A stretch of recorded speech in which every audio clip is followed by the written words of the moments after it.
दोस्तों इस वक्त की बड़ी खबर आ रही है हरियाणा विधानसभा चुनाव से जुड़ी हुई, जहां पर आपको बता दें कि आंकड़े पलटने के बाद जयराम रमेश ने लगाया बड़ा आरोप और दिया बड़ा बयान।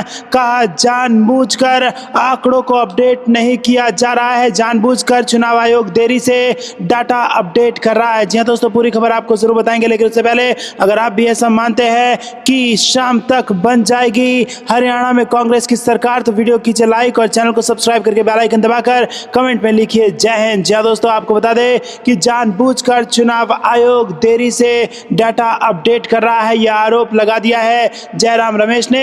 चुनाव आयोग की वेबसाइट धीमी की गई है, ये बड़ा बयान जयराम रमेश ने दिया है और कह रहे हैं कि इसी धीमे धीमे अपडेट कर रहा है डाटा, और इसी के कारण तमाम न्यूज चैनलों पर भी और इसी के डाटा पर भी ये उलटफेर देखने को मिला है। जी दोस्तों, चुनाव आयोग की वेबसाइट धीमी की गई है, ये बयान जयराम रमेश दे रहे हैं। आपको बता दें कि सुबह से जब से नतीजे आ रहे थे तब से लगातार यहां पर कांग्रेस पार्टी को बढ़त मिल रही थी। एक भी बार कांग्रेस पार्टी बीजेपी से पीछे नहीं हुई थी और स्थिति यह हो गई थी कि कांग्रेस 75 सीटें तक जीतने के लिए आगे बढ़ गई थी। 75 का आंकड़ा छू लिया था कांग्रेस ने, लेकिन फिर आंकड़े ऐसे पलटे कि यहां पर बहुमत से दूर हो गई कांग्रेस। लेकिन अब यहां पर जयराम रमेश कह रहे हैं कि ये मनोवैज्ञानिक खेल है और यहां पर कार्यकर्ताओं को काउंटिंग रूम पर डटे रहना है, क्योंकि यह मनोवैज्ञानिक खेल है। 10 राउंड से ज्यादा की गिनती हो चुकी है, लेकिन चुनाव आयोग उसे अपनी वेबसाइट पर अपडेट नहीं कर रहा है। 3 बजे तक स्थिति बेहद ज्यादा स्पष्ट हो जाएगी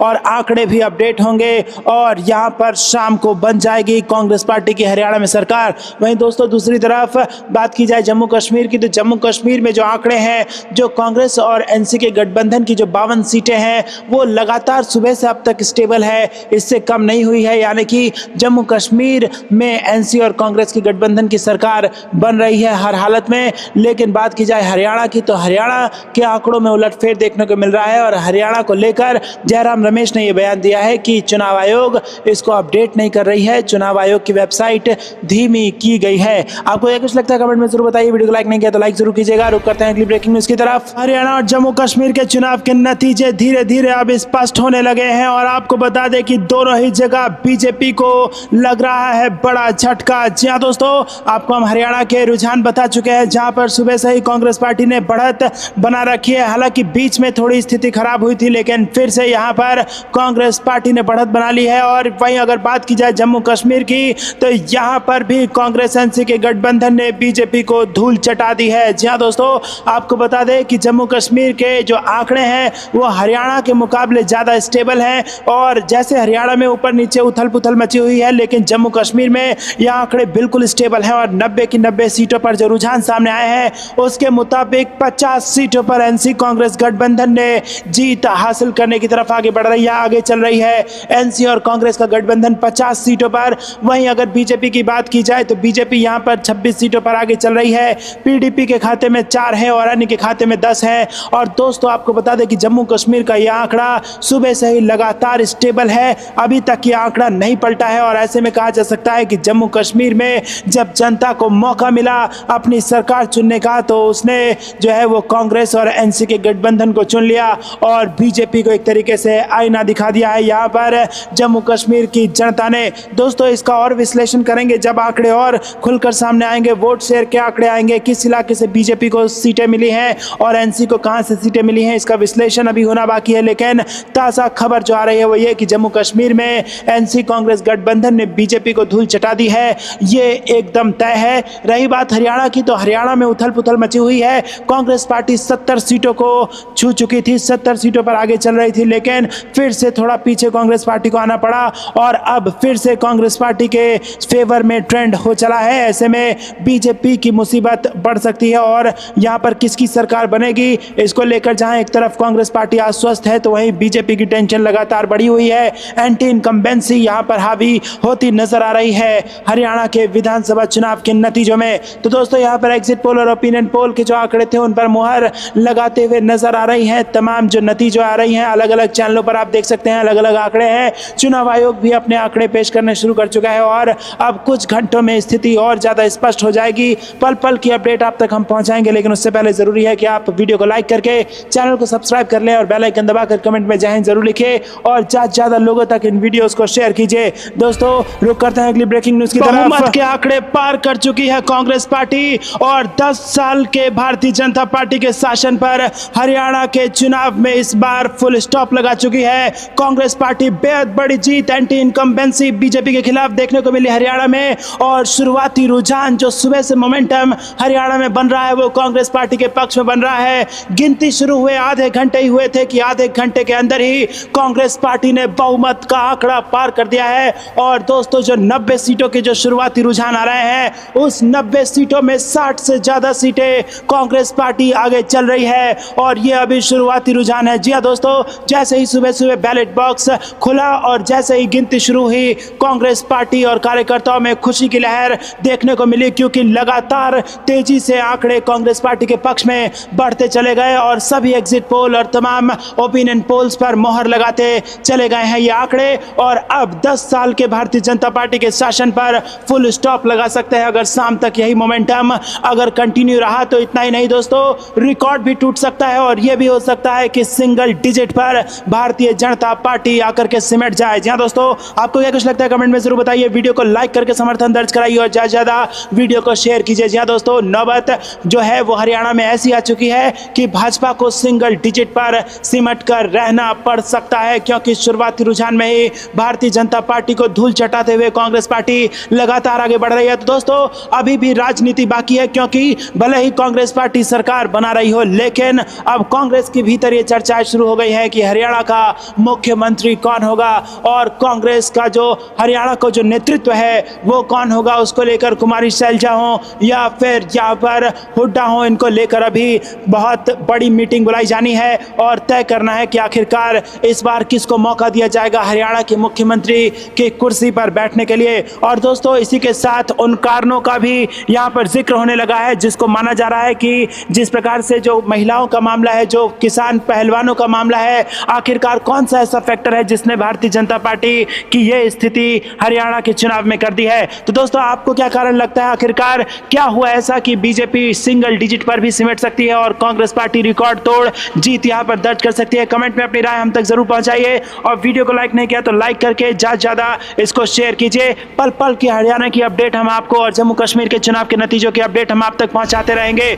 रुक करते हैं अगली ब्रेकिंग न्यूज की तरफ कि इंतजार की घड़ी अब खत्म हो चुकी है और यहाँ पर महीने भर की मेहनत का नतीजा अब आने वाला है। हरियाणा में 10 साल की जो भारतीय जनता पार्टी की सरकार थी वो यहाँ पर जाती हुई नजर आ रही है और कांग्रेस पार्टी को 10 साल बाद मौका मिलते नजर आ रहा है। और आपको बता दें कि जिस प्रकार से ओपिनियन पोल आए हैं, एग्जिट पोल आए हैं, उसके बाद कांग्रेस पार्टी का कॉन्फिडेंस आई है और अब नतीजों की घड़ी भी आ गई है और नतीजे भी धीरे धीरे आने शुरू हो गए हैं, जिसके बाद कांग्रेस में खुशी की लहर है। और इसी बीच सचिन पायलट ने बड़ा दावा करते हुए कहा है कि हरियाणा में कांग्रेस की सरकार बनेगी और जम्मू कश्मीर में भी कांग्रेस समर्थित गठबंधन की सरकार बन जाएगी। जहां दोस्तों, अखिल भारतीय कांग्रेस कमेटी के महासचिव और टोंक से विधायक सचिन पायलट ने सोमवार को टोंक में मीडिया से बातचीत के दौरान दावा किया कि हरियाणा में कांग्रेस पूर्ण बहुमत से सरकार बना रही है, वहीं जम्मू कश्मीर में कांग्रेस समर्थित गठबंधन की सरकार बनने जा रही है। और उन्होंने कहा कि भाजपा ने इन चुनावों में अपने पक्ष में प्रचार करने की भरपूर कोशिश की, लेकिन जनता ने उन्हें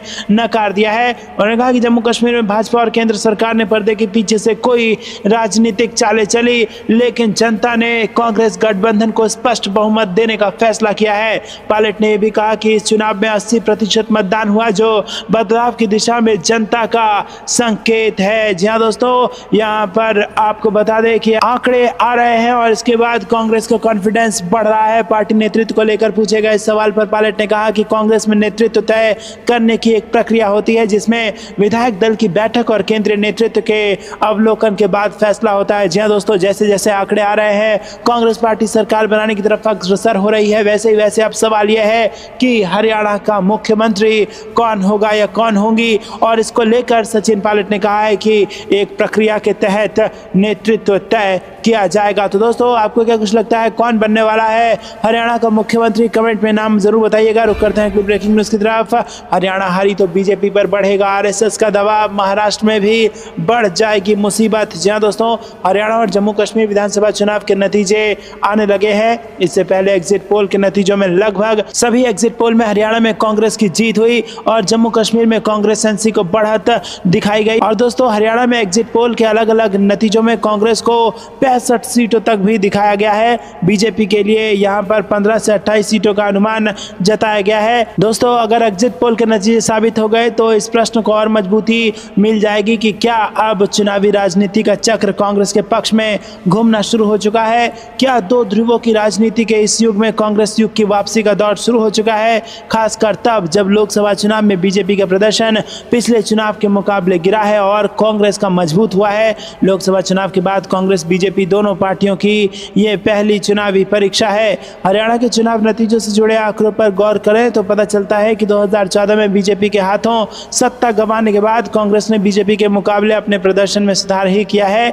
2014 में मोदी लहर के शुरुआती दौर में पहली बार बीजेपी हरियाणा की सत्ता में आई, तब भाजपा को 33.3% वोट और 47 वोट मिली थी। 2009 की तुलना में भाजपा का वोट प्रतिशत करीब 4 गुना बढ़ गया था।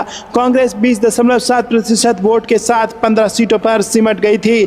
5 साल बाद 2019 के विधानसभा चुनाव में कांग्रेस ने अपनी सीटें दुगनी से भी एक ज़्यादा कर ली। तो दोस्तों, आपको बता दें कि कांग्रेस पार्टी हरियाणा में अगर सरकार आज बना लेती है और अगर जम्मू कश्मीर में भी भाजपा को नुकसान होता है तो इसके बाद आरएसएस का दबाव बीजेपी पर बढ़ सकता है और महाराष्ट्र में यहाँ पर मुश्किलें भाजपा के लिए बढ़ सकती हैं। रुक करते हैं अगली ब्रेकिंग न्यूज़ की तरफ। 8 अक्टूबर के बाद बिहार में होने जा रहा है बड़ा खेला। शाह की बैठक से नीतीश ने बना ली दूरी तो आरजेडी के दावे से मच गया बवाल। जी दोस्तों, बिहार की राजनीति में उठापटक का दौर जारी है। जेडीयू नेताओं के एक दूसरे पर बयानबाजी के बाद आरजेडी ने नीतीश कुमार को लेकर बड़ा दावा किया है। वहीं खुद मुख्यमंत्री के गृह मंत्री अमित शाह की बैठक में शामिल न होने को लेकर कयासों के बाजार गर्म हो गए हैं। इससे पहले बिहार के मुख्यमंत्री ने पीएम मोदी की अध्यक्षता वाली नीति आयोग की बैठक से भी दूरी बनाई थी। बिहार सीएम को वामपंथी उग्रवाद प्रभावित राज्यों के मुख्यमंत्रियों के साथ बैठक में हिस्सा लेना था, लेकिन इस बैठक में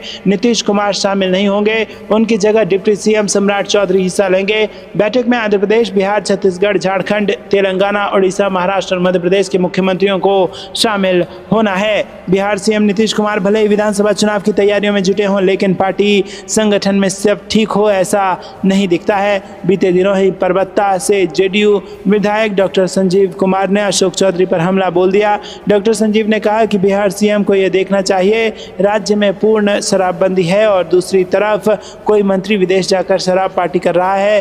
परबत्ता विधायक अशोक चौधरी की उस तस्वीर पर बोल रहे थे जिसमें दुबई दौरे पर चौधरी एक कार्यक्रम में कुछ लोगों के साथ बैठे थे और सामने शैंपेन की बोतल खुली हुई थी।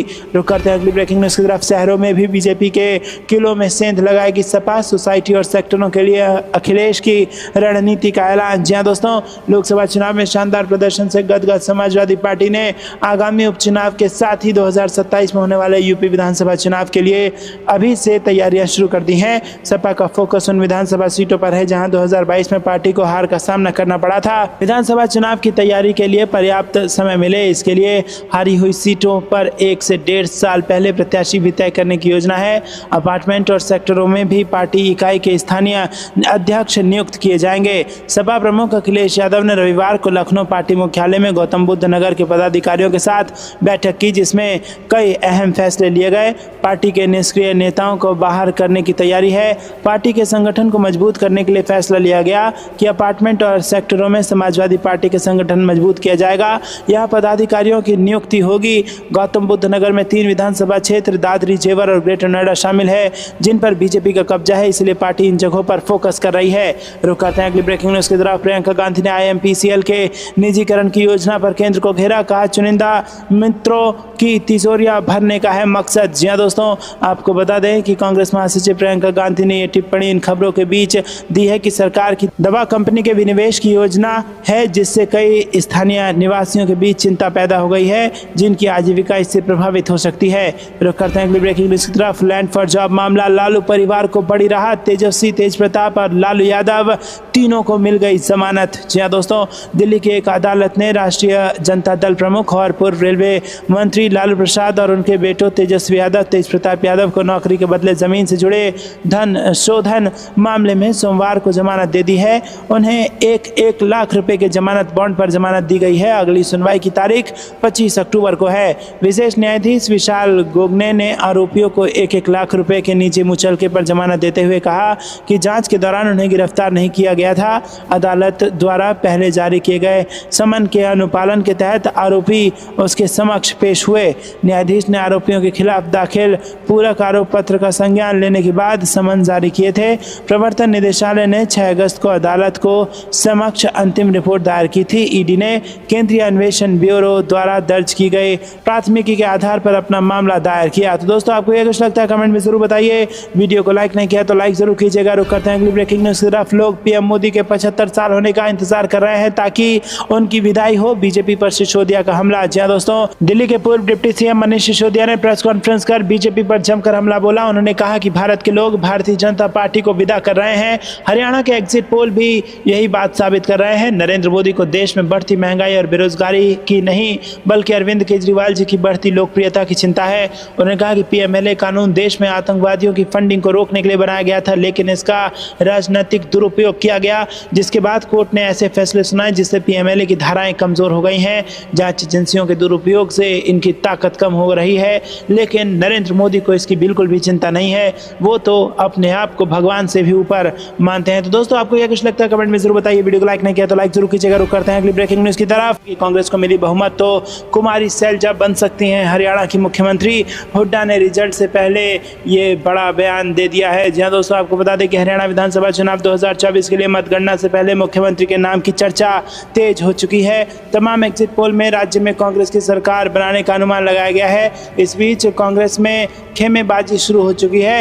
हरियाणा कांग्रेस में कई नामों की चर्चा चल रही है और इस बीच वरिष्ठ कांग्रेस नेता और पूर्व मुख्यमंत्री भूपेंद्र सिंह हुड्डा ने विश्वास जताया है कि उनकी पार्टी राज्य में पूर्ण बहुमत के साथ सरकार बनाएगी। साथ ही उन्होंने कहा कि आला कमान तय करेगा कि हरियाणा का अगला मुख्यमंत्री कौन होगा। एग्जिट पोल की बात करें तो 90 सीटों में से 50 से 58 सीटों पर कांग्रेस के खाते में आती दिख रही है। हरियाणा में बहुमत के लिए सिर्फ 46 सीटों की आवश्यकता है। वहीं यहां भाजपा जीत की हैट्रिक लगाने से दूर होती नजर आ रही है। भाजपा को 20 से 24 सीटों से संतोष करना पड़ सकता है। 2019 के विधानसभा चुनाव में भगवा पार्टी 40 सीटों के साथ सबसे बड़ी पार्टी बनकर उभरी थी। हरियाणा में मुख्यमंत्री पद की दौड़ में कुमारी सैलजा का नाम भी उछाला जा रहा है। दोस्तों, आपको बता दें कि रिपोर्ट के मुताबिक उनके बारे में जब कांग्रेस नेता भूपेंद्र सिंह हुड्डा से पूछा गया तो उन्होंने कहा कि राजनीति ऐसी चीज है कि कोई भी आकांक्षा रख सकता है। उन्होंने कहा कि हालांकि एक प्रक्रिया होती है, विधायक अपनी राय देंगे और आला कमान फैसला लेगा। हुड्डा ने कहा कि मुख्यमंत्री पद पर सभी का अधिकार होता है, ये लोकतंत्र है, आला कमान जो भी फैसला करेगा हम उसे स्वीकार करेंगे। हुड्डा ने कहा कुमारी सैलजा हमारी वरिष्ठ नेता हैं। रुक करते हैं अगली ब्रेकिंग न्यूज की तरफ। कांग्रेस की मुट्ठी में दिख रहा हरियाणा। जम्मू कश्मीर में भी एनसी गठबंधन को बढ़त। जी हां दोस्तों, आपको बता दें कि हाल ही में केंद्र की सत्ता में तीसरी बार वापसी करने वाली भाजपा को हरियाणा और जम्मू कश्मीर विधानसभा चुनाव के परिणाम निराश कर सकते हैं। शनिवार को हरियाणा में मतदान के बाद आई विभिन्न एजेंसियों के चुनाव पूर्वानुमान में भाजपा को नुकसान होता दिखाई दे रहा है। हरियाणा में कांग्रेस जहां अपने बलबूते स्पष्ट बहुमत की मजबूत सरकार बनाती दिख रही है, तो वहीं जम्मू कश्मीर में 10 साल बाद हुए चुनाव में भाजपा बहुत मामूली बढ़त करती दिख रही है। हालांकि महबूबा मुफ्ती के दल पीडीपी के ढलान के चलते नेशनल कॉन्फ्रेंस कांग्रेस गठबंधन की सरकार बनने के आसार हैं। तो दोस्तों, जम्मू कश्मीर का एग्जिट पोल अगर हम आपको बताएं तो जागरण महापोल की बात मानेंगे तो भाजपा को 29 सीट और इंडिया अलायंस को 42 सीटें मिलेंगी। पीडीपी को 7 और अन्य को 12 सीटें यहां पर जाती नजर आ रही हैं। जिसके बाद अगर आज तक के एग्जिट पोल पर ध्यान दिया जाए तो 27 से 32 सीटें भाजपा को, 40 से 48 सीटें इंडिया अलायंस को, 6 से 12 सीटें पीडीपी को और 6 से 11 सीटें अन्य के खाते में हैं। इंडिया टीवी के हिसाब से 24 से 34 सीटें भाजपा के लिए, 35 से 45 सीटें इंडिया अलायंस को, पीडीपी को 5 से 6 सीटें और अन्य को 10 से 20 सीटें हैं। और इसी तरह रिपब्लिक भारत की बात माने तो 28 से 30 सीटें बीजेपी को जा रही हैं, 31 से 36 सीटें इंडिया अलायंस को जा रही है और 5 से 7 सीटें पीडीपी के साथ अन्य 8 से 16 सीटों पर यहाँ पर आगे आ सकता है। दोस्तों, तमाम एग्जिट पोल यहाँ पर इंडिया के लिए खुशखबरी लेके आए हैं और इंडिया अलायंस को यहाँ पर जबरदस्त फायदा न केवल हरियाणा में बल्कि जम्मू कश्मीर में भी हो रहा है। लेकिन ओपिनियन पोल्स कहीं कहीं यहाँ पर त्रिशंकु विधानसभा की स्थिति बता रहे हैं, जहाँ पर कोई भी पार्टी या फिर अलायंस स्पष्ट बहुमत बनाने की स्थिति में नजर नहीं आ रहा है। ऐसे में किंग मेकर कौन बनता है, किसके हाथ में सत्ता लगती है, ये समय के साथ ही खुलासा होगा और पल पल की अपडेट हम आप तक पहुंचाएंगे। लेकिन वीडियो को लाइक करना मत भूलेगा। रुक करते हैं ब्रेकिंग न्यूज की तरफ। संजय राउत ने की पीएम मोदी पर मुकदमा दर्ज करने की मांग, महाराष्ट्र चुनाव के बीच होगा बड़ा बवाल। जी हां दोस्तों, महाराष्ट्र विधानसभा चुनाव से पहले प्रधानमंत्री नरेंद्र मोदी के दौरे को लेकर सियासत तेज हो गई है। प्रधानमंत्री मोदी ने शनिवार को महाराष्ट्र के वाशिम, ठाणे और मुंबई में कई परियोजनाओं को उद्घाटन और शिलान्यास किया। पीएम मोदी के दौरे को लेकर विपक्ष की ओर से उद्धव ठाकरे के नेतृत्व वाली शिवसेना के नेता संजय राउत ने उन पर निशाना साधा और चुनाव प्रचार के लिए सरकारी मशीनरी का उपयोग करने का आरोप लगाया है। शिवसेना नेता संजय राउत ने शनिवार को आरोप लगाया कि प्रधानमंत्री नरेंद्र मोदी और भाजपा अपनी चुनावी गतिविधियों के लिए सरकारी विमान जैसी मशीनरी का इस्तेमाल कर रहे हैं।